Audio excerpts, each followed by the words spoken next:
أن القضية الصحراوية مغيبة تماما عن القمم العربية، معتبرا في ذات الوقت خطاب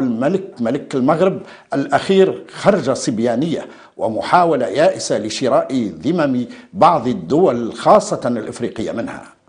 حقيقة يعني القضية الصحراوية ليست غائبة عن الساحة الغربية الساحة العربية، ولكنها مغيبة من طرف بعض الأنظمة العربية اللي هي أنظمة حليفة للمغرب بحكم يعني مصالح اقتصادية، بحكم يعني مصالح تاريخية. ولكن يعني احنا نعيب على المفكرين العرب، على المثقفين العرب، على المجتمعات المدنية العربية، لأن هي صوت الحق وهي اللي لازم يعني ترافع عن قضية الشعب الصحراوي.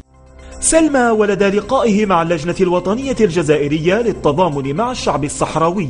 عبر عن اعتزازه بالجزائر ومواقفها المشرفة لنصرة القضايا العادلة في العالم، وعلى رأسها القضية الصحراوية، معربا في ذات الوقت عن استنكاره للتصرفات الطائشة من قبل الملك وما صدر منه من استفزازات بحق الجزائر ورموز سيادتها. يأتي هذا اللقاء أياما قليلة قبيل انعقاد الندوة الدولية 38 لمساندة قضية الصحراء الغربية بروما منتصف الشهر الجاري، وكذا تحرشات المخزن ومحاولته اليائسة للمساس برموز السيادة الوطنية في وقت تحتفي فيه الجزائر بالذكرى 59 لثورة الفاتح من نوفمبر المجيدة. الندوة تزامنت وذكرى ما يسمى بالمسيرة الخضراء، المسيرة التي وضعت شعبا أعزلا في زنزانات نظام ملكي جائر ضرب عرض الحائط بكل المواثيق الدولية والعهود الإنسانية.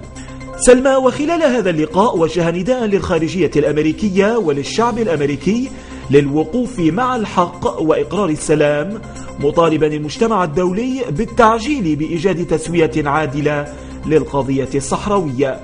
رئيس اللجنة الوطنية الجزائرية للتضامن مع الشعب الصحراوي محرز العماري من جهته وصف خطاب محمد السادس بغير الأخلاقي واللا مسؤول ومحاولة لإفشال موقف الجزائر الثابت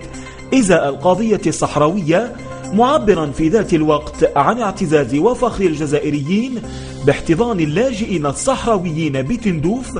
التي ستبقى قلعة نوفمبر يرفرف فيها علم الجزائر عاليا. الخبر الأخير في أخبار الشأن الجزائري وعلى خلفية التجديد المرتقب